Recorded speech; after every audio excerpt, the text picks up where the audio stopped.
My name is Avas Ashraf, and in this video we discuss about need for machine language. So we will start the need for machine learning or why machine learning came into existence. So guys, since technology became the center of everything, we have generating an immeasurable amount of data. As per research, we generate around 2.5 quantum billion. So as I am speaking to you right now, I am generating a lot of data. Now you are watching this video on YouTube as to accounts of data generation.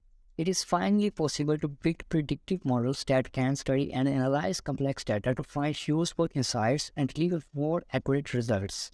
Top-tier companies like Netflix, Amazon, etc. build such machine learning models by using tons of data and avoid any invited risk. So guys, one thing you all need to know is that the most important thing for artificial intelligence is data.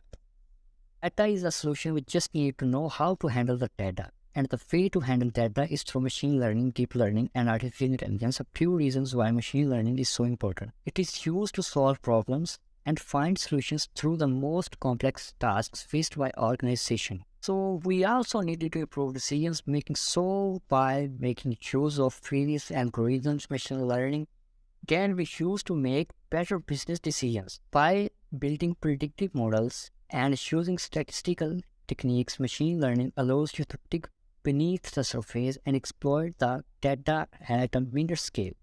Understanding data and extracting patterns manually takes a lot of time. It will take several days for us to extract any useful information from the data. Another reason is we need to solve complex problems, so from detecting the genus like deadly ALS disease to building self-driving cars, machine learning can be used to solve most complex problems. Make sure you subscribe to our YouTube channel to never miss out on such sessions.